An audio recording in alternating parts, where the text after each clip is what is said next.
Kumusta? Maligayang pagdating sa Innovation. Ako si Lynn Pluffmeyer, ang inyong host. Salamat sa pagsama. Ngayong gabi, ibabahagi namin ang 3 kwento ng mga taong nagpapabuti ng mundo sa pangkilos, edukasyon, at pambihirang kabutihang loob. Una, ang ating mga pangunahing balita.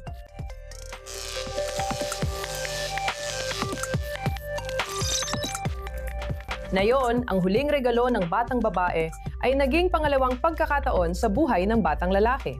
Matapos ang 9 na buwang paghihintay sa heart transplant at ilang oras bago lumipad sa US para magpagamot, isang donor heart ang nagbago ng lahat. Nakilala ko ang batang lalaki at ang kanyang ina sa ospital. Nagsimula ang isang kilusan dahil sa paghahanap ng isang ina ng coding club para sa anak niyang babae. Matapos ang 10 taon, lumago ang Alice Code mula 6 na batang babae tungo sa 10,000 miyembro na nagbibigay inspirasyon sa susunod na henerasyon ng kababaihan sa teknolohiya. Bago makapasok ang mga humanoid na robot sa ating mga tahanan at trabaho, kailangan muna nilang magtapos. Binuksan ng China ang unang training center sa mundo para sa mga robot na matututo mula sa pagtiklop ng damit hanggang sa paggawa ng sarili nilang mga desisyon. Narito ang mga detalye.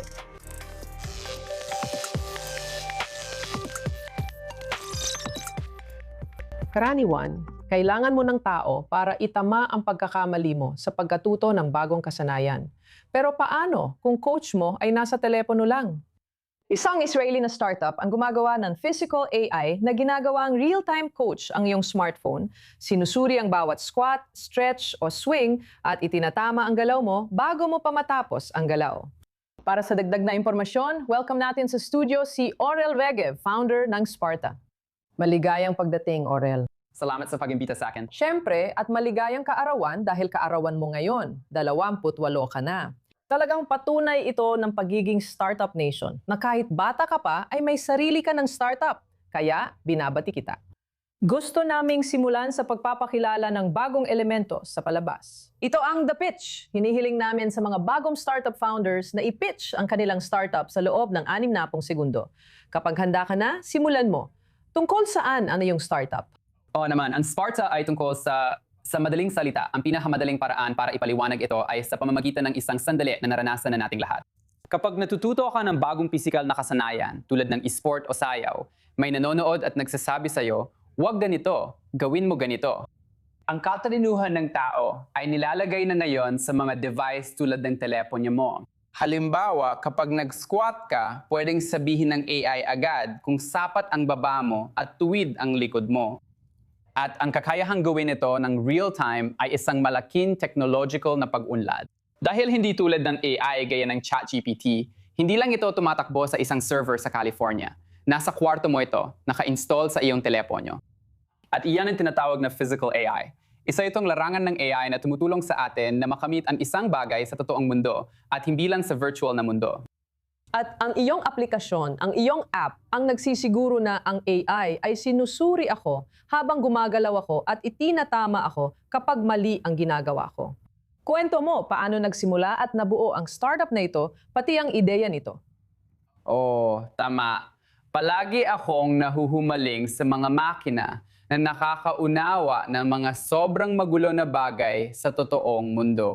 Nagsimula ito nung naglilingkod ako sa 8200 na maraming datos na kailangang intindihin sa totoong mundo. At nagpatuloy ito ng maging isa akong founding member ng AI startup na Descartes dito sa Israel.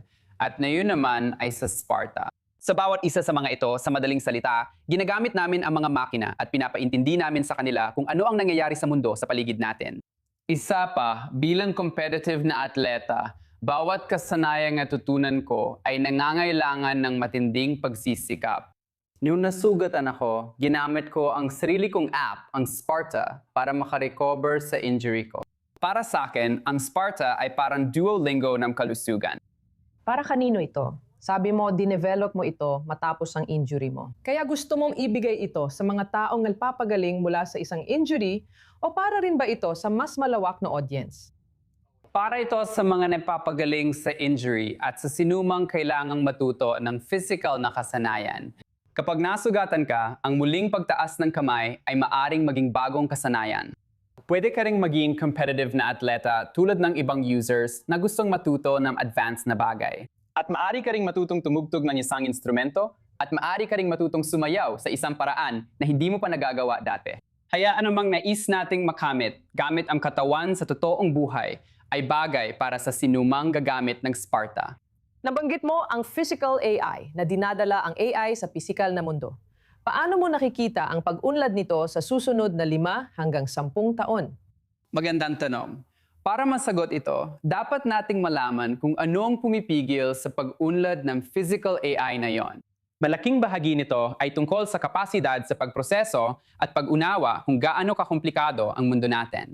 Halimbawa, nakita natin kamakailan sa malalaking language model ang pag-unawa sa wika. Karaniwan, bawat wika ay may 20 hanggang 30 letra, pero bawat katawan ay magkaiba ang itsura.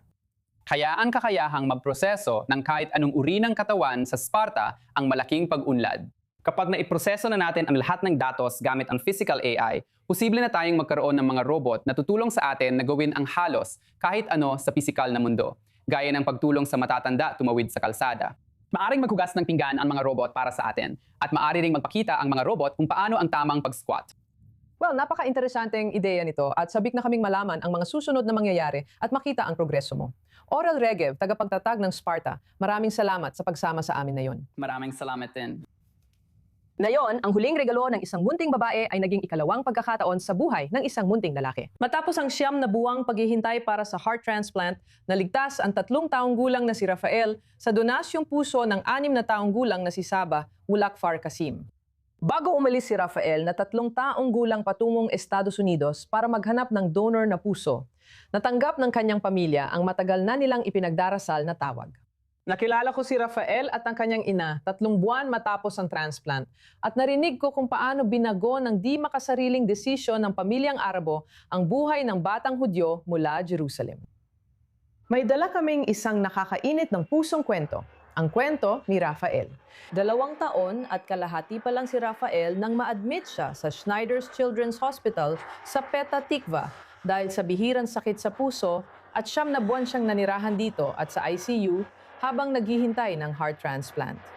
Ngayon, ang aming batang si Saba ay malungkot na pumanaw sa edad na 6 at nagpasya ang pamilya niyang i-donate ang kanyang puso kay Rafael. Kwentuhan mo naman kami ng kaunti tungkol kay Rafael at sa kanyang kaso.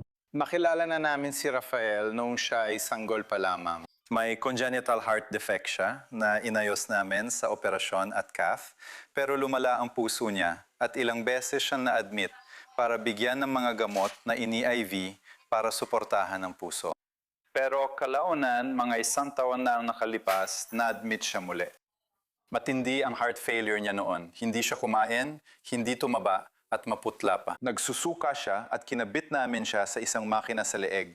At pagkatapos ng ilang araw, kinabit siya sa Berlin Heart, isang artipisyal na puso na para sa mga maliliit na sanggol ay nasa labas ng katawan.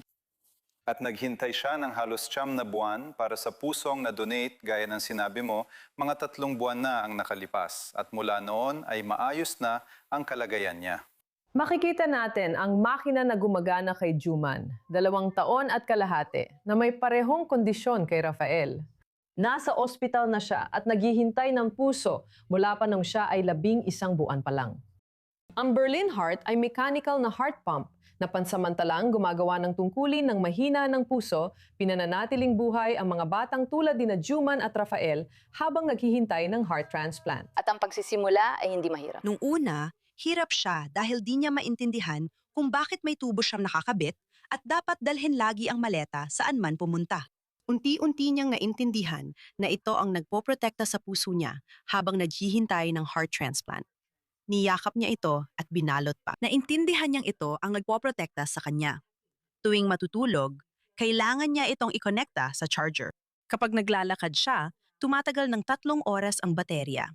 Sabi niya, "Mama, kailangan ko ng bagong baterya at kailangang i-charge ito." Bago siya matulog, tinatanong niya ako, "Mama, nakakabit ba ito sa charger?" Alam niya talaga at lagi niyang chine-check kung maayos at tahimik lang ito. Lagi ako nagbabantay dito para siguradong maayos lahat. Kapag tinitingnan natin si Rafael, gaano kalaki ang pinagkaiba ng batang ito ngayon, bago at pagkatapos ng operasyon? Siya, magandang tanong yan. Malaki talaga ang pinagkaiba bago ang bago ang artificial na puso. Siya ay nasa matinding heart failure noon, hindi siya kumakain, nagsusuka siya, maputla siya. Hindi siya makabangon mula sa kama na ito. At nang makarecover siya mula sa pagkakabit ng Berlin heart, naging mas malakas siya, naging mas maliksi siya. Nabawi niya ang lakas, tumangkad, lumaki, at bumalik ang gana sa pagkain. At zalaman namin na isa siyang napaka-cute, masayahin at kaibig-ibig na bata. Napakatalino at matalino. Madalas siya makipag-usap at sobrang komunikatibo. Dati akong pumupunta bilang isang Rava Satan Abon, bata. Marami siyang pinagbago. Isa siyang aktibong bata. Ngayon, gusto niyang bumawi sa panahong nakamakina siya. Bigla niyang gustong magsaya, gawin lahat ng di niya nagawa at tumalon. Isa lang talaga siyang aktibong bata. Makikikita mo na biglang bumalik ang sigla at saya niya. Posible bang dahil sa makabagong medisina, nabibigyan ng pagkakataon ang mga batang gaya ni Rafael na mabuhay muli? Tiyak na tiyak. Kaya itong modelo ng heart machine, ang Berlin Heart, ang pinakabagong modelo. Yung luma ay mas malaki at halos walang itinatagal ang baterya. Itong bago ay may ilang oras ng baterya at pinapayagan ng bata na makalakad-lakad, makabawi, lumakas at sumailalim sa physical therapy. Kaya talagang tungkulat ito sa teknolohiya. At para sa pamilya ni Rafael, itong teknolohiyang ito mismo ang nagbigay ng panibagong buhay sa batang ito. Ilang araw matapos kaming makalabas ng ospital, agad kaming pumunta sa zoo dahil sabik na sabik kami. Gustong-gusto naming matupad ang pangarap niya dahil gustong-gusto niyang makakita ng mga hayop. Nakaka-excite talaga.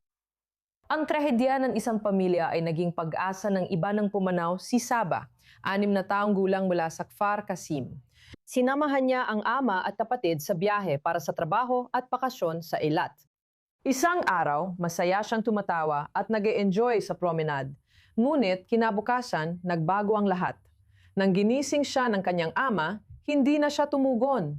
Dinala siya ng helicopter sa Soroka Medical Center kung saan nadiskubre ng mga doktor na may kahinaan siya mula pagkasilang sa isang ugat sa kanyang otak na pumutok at nagdulot ng matinding pagdurugo. 2 araw matapos iyon, idineklara siyang patay. Nang tanungin ng pamilya kung pwedeng i-donate ang mga organo, agad silang pumayag. Ang una ko silang nakita. Nang una ko silang makita, agad kumiyakap si nanay.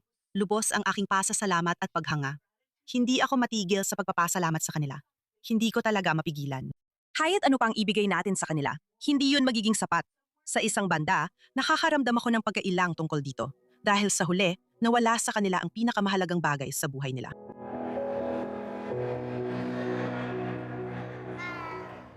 Isang nakaaantig na kwento na pati malamig kong pusong Olans ay naantig.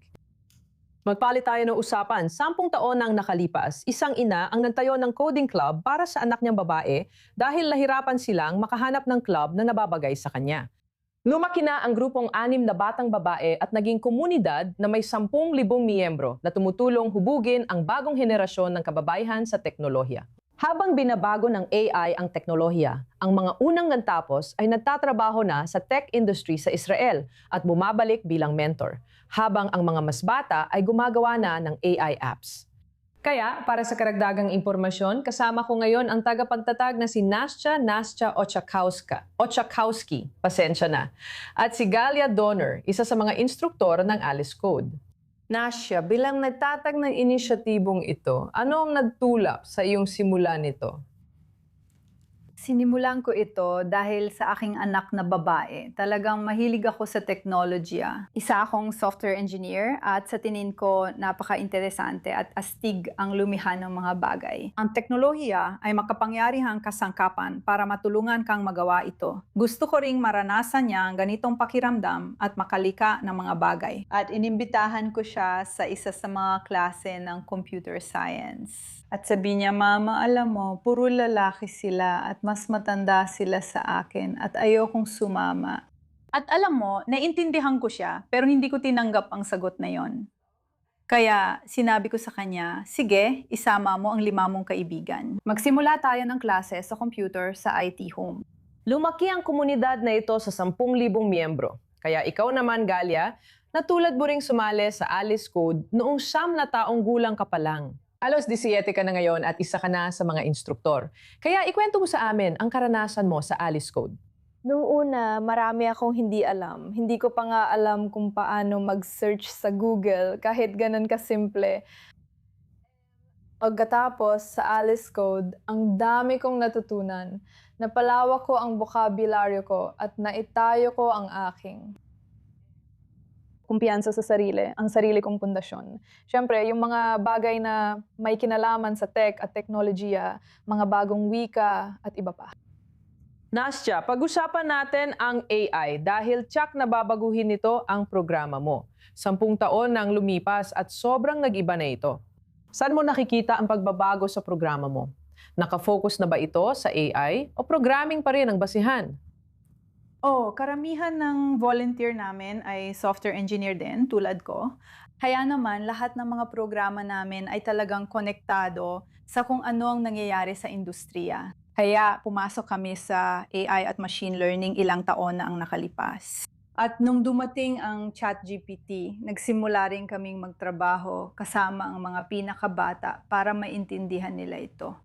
Para sa akin, isa lang itong dagdag na kasangkapan na pwedeng gamitin. Hindi namin hinahati ang mga materyales, hindi rin namin ito lubusang binabago. Kailangan mo pa ring mag-isip ng critical para malutas ang mga problema. Kailangan mo ng pagkamalihain, pagtutulungan at pamumuno, alam mo na. At ang mga bagay na ito ay hindi magbabago, alam mo na. Kaya, iyon ang dahilan kung bakit ang AI para sa atin ay isang karagdagang kasangkapan na maaari magpalakas ng iyong kakayahan sa teknolohiya. At nag-aaral kami pero hindi naman hinahati ang syllabus.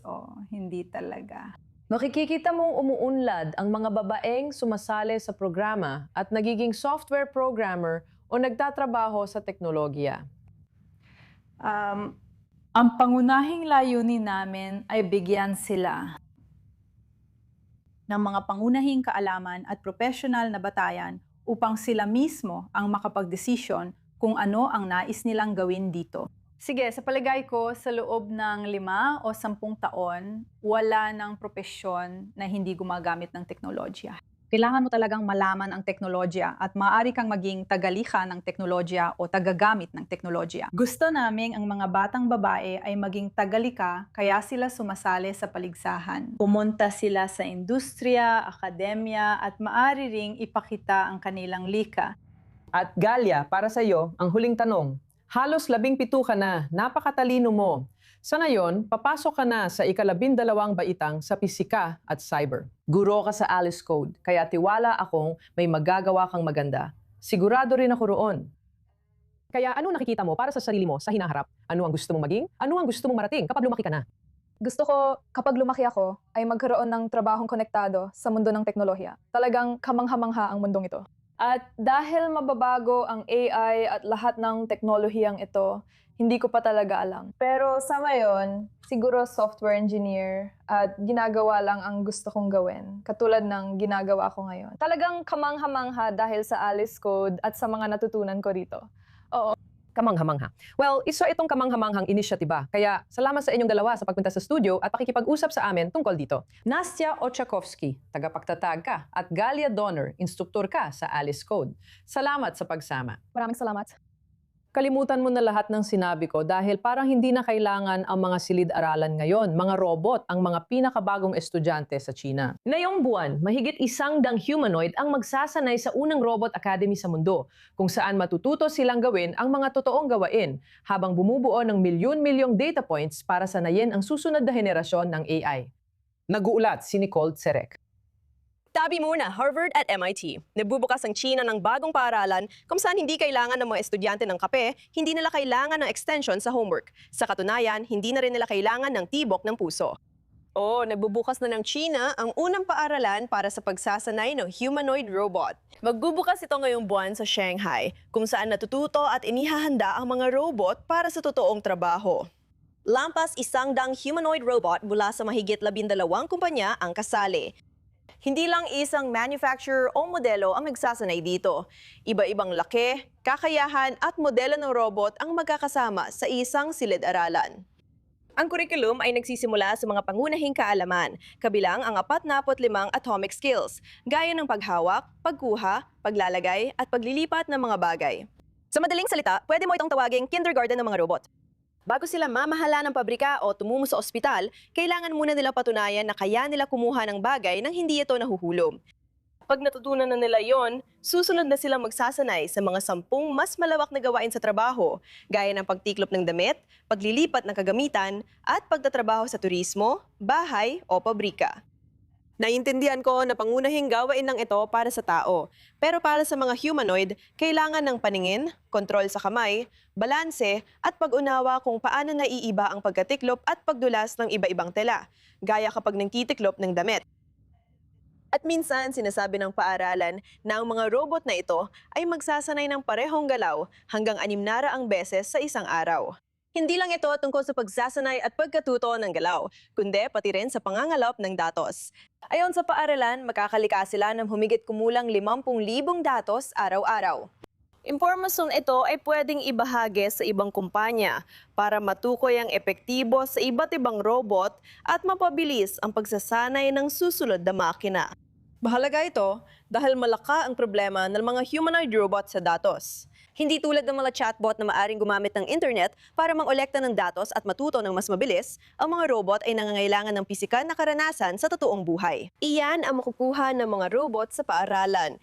Layunin na makagawa ng shared na robotic superbrain kung saan ang natutunan ng isang makina ay mapapakinabangan din ng ibang robot.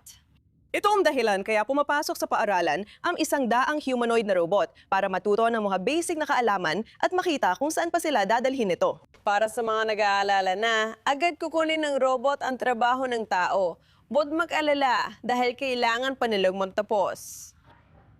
Mananatili tayo sa China dahil naabot na nila ang malaking tagumpay sa kanilang ambisyon sa kalawakan. Unang beses na nabawi at nagamit muli ng bansa ang rocket booster, hakbang ito sa hamon sa SpaceX para gawing mas mura at madalas ang mga paglipad sa kalawakan. Kasama ko ngayon si correspondent ng E24 News, Jody Neto. Kumusta Jody? At salamat sa pagsama, syempre anumang oras. Ikuwento mo sa akin ang tungkol sa reusable na rocket dahil malaking pagbabago ito sa industriya ng kalawakan. Tama ka. Kadalasan, isang beses lang ginagamit ang mga rocket, ilulunsad, tapos nasusunog sa atmosfera o bumabalik sa lupa. At pagkatapos, kailangan mong gumamit ng panibago. Talagang magastos at sayang talaga. Parang sumakay ka ng eroplano ng isang beses lang, tapos itatapon mo na agad pagkatapos. Pinatunayan ng SpaceX na maaring magamit muli ang mga booster at nagawa nila ito ng matagumpay na nagbawas ng gastos sa pagpapalipad ng rocket sa kalawakan. Ginawa na rin ng China ang hakbang na iyon. At ngayon, hindi pa sila nakagawa ng isang buong orbital na misyon tulad ng Falcon 9 ng SpaceX, pero nakagawa na sila ng isang bagay na halos kapareho. Pinapatunayang mas laganap na ang teknolohiyang ito at tiyak na magdudulot ng malaking pagbabago sa industriya. Ngunit, saan na yun nakapwesto ang China kumpara sa Amerika at SpaceX? Iba ang SpaceX dahil pribadong kumpanya ito. Dayunin nitong gawing mas madali at karaniwan ang paglalakbay sa kalawakan, parang pagsakay sa eroplano. Naglulunsad ito ng mas maraming rocket kaysa iba noon at regular na napapalipad ng astronaut sa International Space Station. Kaya talagang iba ito kumpara sa modelo ng China na pinangungunahan ng gobyerno at nakatuon sila sa pantuklas at prestihyo. Sa loob ng 20 taon, nagtayo sila ng sariling space station dahil hindi sila tinanggap sa International Station. Pero marami na rin silang nagawa tulad ng pagbalik ng sample mula sa kabilang panig ng buwan na wala pang ibang nakagawa. Plano rin nilang mapadala ng astronaut sa buwan sa 2030. Pero alam mo, kung ikukumpara sa SpaceX, medyo iba ito. Hindi talaga sila magkakompetensya, pero masasabi kong pareho nilang itinutulak ang isa't isa na gumawa pa ng mas marami. Dapat ding banggitin ang Japan. Naging leader na ito sa precision engineering at may mahalagang papel ito sa Artemis Space Program ng NASA. Magiging interesante kung sino ang mananalo sa space race na ito. Salamat Jody Neto sa pagsama ngayon. Salamat, Jinlin. Ngayon, habang nagsisimula ng gumanap ang mga robot ng tungkuling nakaharap sa mamimili, isa sa pinakamalaking hamon ay gawing natural ang mga interaksyon. Naniniwala ang isang Swiss na startup na ang sagot ay hindi lang nakasalalay sa artipisyal na intelihensya, kundi pati na rin sa artipisyal na ekspresyon. Sa AI for Good Summit sa Geneva, ipinakita ang humanoid na robot na may digital na muka na kayang agad magpalit ng pagkakakilanlan at magpakita ng makatotohanang emosyon na nagbibigay daan sa iisang makina na umangkop sa iba't ibang tungkulin habang nakikipag-ugnayan gamit ang mga pamilyag na pahiwatig ng tao. Sa hinaharap, maaring tumulong sa iyo sa lokal na kiosk sina Trump, Mark Zuckerberg o Barack Obama gaya ng nakikita rito. Kaya pakinggan natin ang isa sa mga gumawa. Sa aking palagay, Anumang robot na nakikipag-ugnayan sa mga tao ay kakailanganin ng muka. Siyempre, kung para lang ito sa paglipat ng mga kahon, hindi naman talaga kailangan ng muka. Kung ito ay tindero sa booth, nagbibigay ng impormasyon sa paliparan o tagapayo, mahalaga ang kakayahang makipagkomunikasyon gamit ang muka. Bumibili ng biskwit kay Obama. Parang interesante. Naalala mo yung lumang Nokia na snake lang ang laro? Ngayon, bumalik na sila na may AI. Ipinakilala ng HMD, parent company ng Nokia, ang 4 na retro-style feature phones na may klasikong keypads, headphone jack at matagal ang buhay ng baterya. Pero ngayon ay may AI button na rin. Kaya ng assistant ang mga simpleng gawain gaya ng pag-set ng alarm, pagbukas ng camera at pag-on ng flashlight. Hindi maganda ang pagtanggap online sa karagdagang ito dahil marami ang nagsasabing hindi kailangan ng AI feature at ang mga bumibili ng basic phones ay sinusubukang takasan ng AI. Hindi dagdagan pa ito. At hanggang dito na lang tayo para sa araw na ito. Ako ang inyong host, si Lynn Blackmeyer. Maraming salamat sa pagsama. Samahan niyo ulit kami sa susunod na linggo para sa panibagong episode ng Innov Nation. Sa ngayon, sana'y maging magandang araw mo saan ka man naroon. Mula sa Tennessee.